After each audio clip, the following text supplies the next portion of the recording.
Baik, bismillahirrahmanirrahim. Assalamualaikum warahmatullahi wabarakatuh.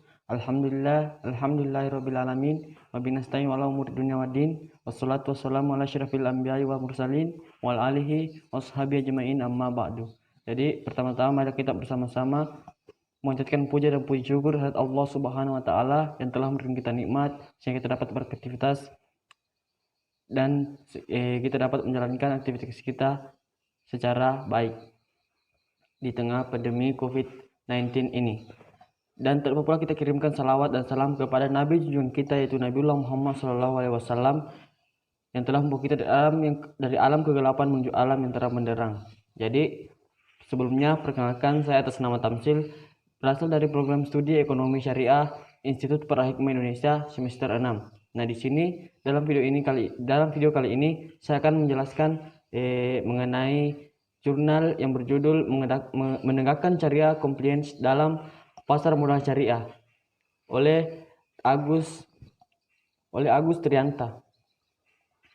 Nah, jadi sebelum saya memulai pemaparan materi saya ini, jika ada salah kata mohon dimaafkan kepada teman-teman sekalian atau para penonton sekalian. Nah, di sini materi pertama saya akan jelaskan itu adalah sifat dasar pasar modal. Nah, pasar modal bagaimanapun juga adalah sebuah pasar yang tidak dapat dilepaskan dari realita kelemahan yang ada pada khasnya sebuah pasar, ialah berbagai bentuk kecurangan atau fraud atau deadlist. Di medan inilah hukum ekonomi tumbuh dan berkembang, mencari keuntungan sebanyak-banyaknya dengan modal yang sekecil-kecilnya. Adanya berbagai bentuk upaya yang muaranya menguntungkan diri sendiri dan merugikan pihak lain menjadi keniscayaan. Beberapa hal yang dapat dicatat sebagai bentuk yang dapat merugikan dalam dunia pasar modal diuraikan seperti yang akan saya jelaskan, seperti spekulasi. Nah, spekulasi memang tidak selamanya merugikan karena di antara faktor yang menyebabkan pasar tetap aktif adalah adanya aktivitas spekulasi.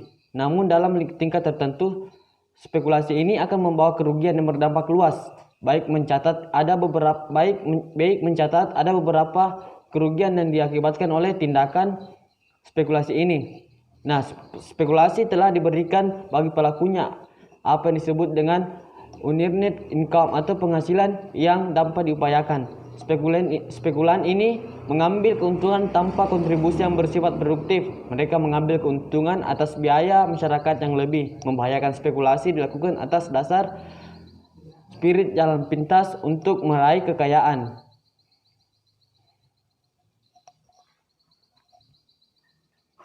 Nah, yang kedua yaitu penipuan. Nah, di sini penipuan dan berbagai bentuk kecurangan merupakan suatu hal yang bukan hanya mungkin namun sudah banyak sekali terjadi dalam pasar modal atau di lantai bursa.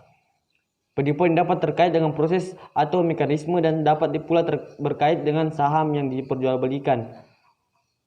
Yang ketiga itu window dressing. Nah, window dressing merupakan salah satu kejahatan yang bisa muncul dalam aktivitas pasar modal bursa efek, ialah pembuatan markup terhadap informasi yang berkaitan dengan perusahaan yang akan menjual sahamnya. Dengan perkataan lain, melakukan manipulasi data terhadap informasi dalam perspektif informasi tertulis sehubungan dengan penawaran umum dengan tujuan agar pihak lain membeli efek. Window dressing adalah upaya melakukan manipulasi untuk dapat mendapatkan laporan yang baik dalam kaitannya dengan performance dalam sebuah perusahaan yang go public. Nah, di sini adalah selanjutnya itu pasar modal syariah adalah sebuah alternatif. Nah, pada prinsipnya dalam dunia ekonomi dan perdagangan Islam memberikan prinsip ibahah atau kebolehan. Semua bentuk perdagangan selama tidak jelas-jelas dilarang oleh syariah maka dapat dilaksanakan. Karena itulah Islam mengakomodasi berbagai bentuk kemajuan dunia perdagangan dengan melakukan perubahan orientasi nilai-nilai yang berkaitan dengan aturan syariah. Dalam masalah pasar modal syariah tidak ada perselisihan di kalangan ahli hukum Islam tentang kebolehannya. Semenjak munculnya pasar modal di Indonesia, pembahasan tentang pasar modal dari sudut pandang Islam sudah diintroduksi dengan prinsip antara lain pada al-maslahah maka pasar modal ini tidak lagi menghadapi permasalahan hukum dalam Islam. Nah, sebagai pelengkap dari lembaga keuangan Islam yang ada, perbankan Islam telah menjamur disertai juga dengan adanya asuransi dan berbagai bisnis Islam.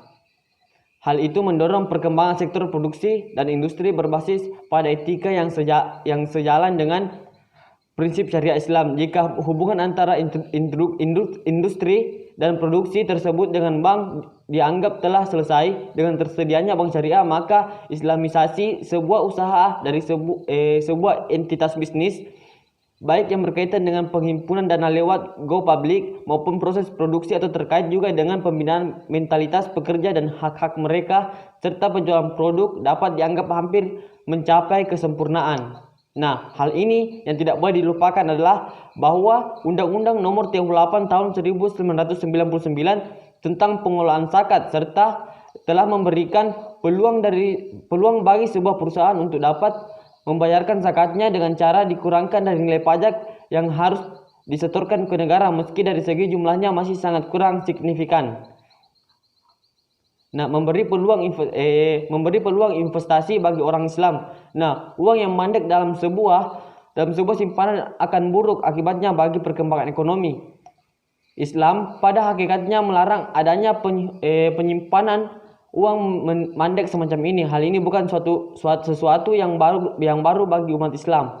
Para ahli hukum Islam pada masa pertengahan atau harap dibedakan dengan masa pertengahan dalam peradaban barat yang dikenal dengan Middle Ages sudah menyadari hal semacam ini. Ibnu Hanifah misalnya dianggap mendahului Tolstoy, ekonomi Soviet beratus-ratus tahun dalam hal ide tentang simpanan masyarakat. Di antara warisan hukum yang dirintis oleh Imam Abu Hanifah adalah bahwa uang yang disimpan mandek tidak melebihi dari rencana kebutuhan, sehingga beliau hanya menahan uang tidak lebih dari 4.000 dirham sesuai yang dibutuhkannya.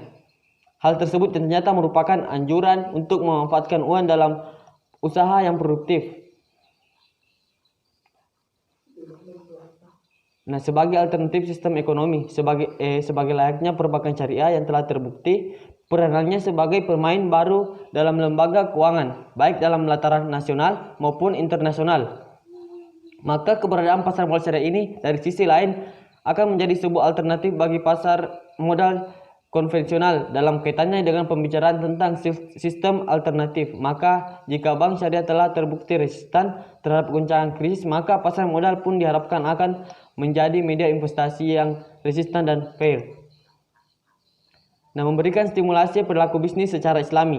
Lembaga keuangan Islam adalah bagian yang sistemik dari sistem ekonomi syariah. Dia merupakan mata rantai yang menyambungkan dari berbagai aktivitas ekonomi syariah. Pelaku bisnis yang sejalan dengan prinsip-prinsip Islam tidak akan dapat tumbuh dengan baik jika tidak ada situasi kondusif yang melingkupinya.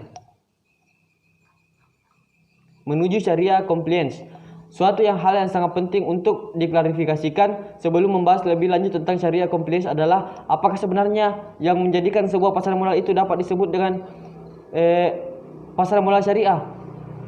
Parameter bagaimanakah yang dapat digunakan untuk menentukan kesyariaan sebuah pasar modal? Aturan main seperti apakah yang seharusnya ada dan terletak secara built-in dalam pasar modal syariah tersebut agar pasar modal jenis ini tidak mengalami konvensionalisasi dalam realisasi praktisnya.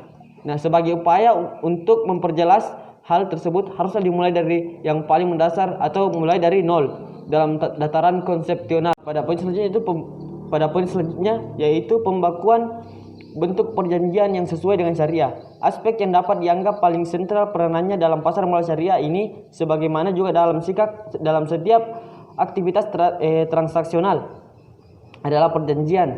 Sehingga pembakuan berbagai bentuk perjanjian yang memang berlandaskan pada prinsip-prinsip syariah harus dilakukan. Unsur-unsur perjanjian yang boleh termasuk objek yang jelas tidak eksploitatif dan spekulatif. Berbagai kerugian yang terjadi dalam aktivitas ekonomi dan bisnis banyak yang bersumber dari ketidakjelasan dalam perjanjian yang dilakukan. Adanya standarisasi yang jelas yang dilengkapi dengan parameter yang terukur akan mudah ditentukan apakah prinsip-prinsip dasar perjanjian Islam terpenuhi.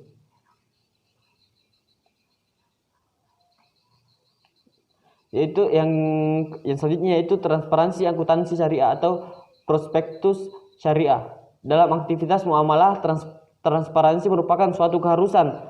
Mengapa? Karena tanpa transparansi maka setiap apapun yang kita lakukan pasti akan banyak seseorang yang menilai yang tidak. Atau contohnya kita melakukan sesuatu tanpa kejelasan tertentu, maka pasti akan banyak orang-orang yang akan menjustis kita yang tidak baik tentang apa yang kita lakukan pada hal itu. Dalam aktivitas perdagangan, kejelasan dan kelengkapan informasi atas sebuah objek yang diperjanjikan merupakan prasyarat mutlak. Bahkan dalam prinsip syariah, setelah informasi yang jelas pun masih diberikan ketentuan adanya masa khiyar. Khiyar ialah tenggang waktu yang secara konvensional disepakati sebagai suatu kesempatan untuk berpikir dan mempertimbangkan dan tidak menutup kemungkinan untuk mencari informasi lebih detail dari berbagai sumber tentang objek maupun pihak yang akan terlibat. Yang selanjutnya yaitu harus kembali kepada tujuan awal untuk berinvestasi, bukan spekulasi. Antara investasi dan spekulasi memang ada kemiripan. Keduanya sama-sama melakukan aktivitas membeli saham yang dari kegiatan tersebut dapat diperoleh keuntungan. Namun keduanya memiliki spirit yang sangat berbeda. Spekulan memiliki tujuan untuk membeli saham dan menjualnya kembali, yang dari itu akan diambilnya keuntungan, sedangkan investor membeli saham dengan tujuan untuk berpartisipasi dalam sebuah aktivitas bisnis dan akan mendapatkan untung dari hal tersebut. Dalam pandangan Islam, orang yang membeli saham seharusnya bertujuan untuk membangun mutual relation, saling menguntungkan dengan kerja yang nyata. Dalam kaitannya dengan investasi dan spekulasi ini, Islam sebenarnya telah membangun prinsip-prinsip muamalah sejak dari landasan yang paling mendasar, sebagaimana terjadi dalam hierarki hukum dan perundang-undangan. Muamalah Islam pun termasuk pasar modal merupakan derivasi dari sebuah landasan idil yang sangat tinggi. Nah, kita kepada yang terakhir itu kesimpulan. Nah, di sini dalam pasar modal konvensional, spekulasi adalah hal yang sangat mungkin dan penting yang sangat sering dilakukan. Mungkin meski kegiatan ini mendatangkan banyak kerugian bagi berbagai pihak lain. Bukan hanya itu, pasar modal juga sangat rentan terhadap berbagai manipulasi dan penipuan. Namun kemunculan pasar modal syariah ternyata bukan hanya untuk sebagai wadah dan peluang untuk berinvestasi bagi umat Islam yang berpegang pada keharaman sistem bunga, namun juga berpeluang untuk menjadi alternatif dari sebuah sistem ekonomi yang lain. Beberapa hal yang harus diperhatikan dalam rangka upaya penegakan syariah compliance yaitu seperti pembakuan kontrak, transparansi akuntansi syariah, dan reorientasi tujuan untuk berinvestasi. Nah, mungkin itu saja yang dapat saya sampaikan. Lebih dan kurangnya mohon dimaafkan. Wabillahi taufiq wal hidayah. Wassalamualaikum warahmatullahi wabarakatuh.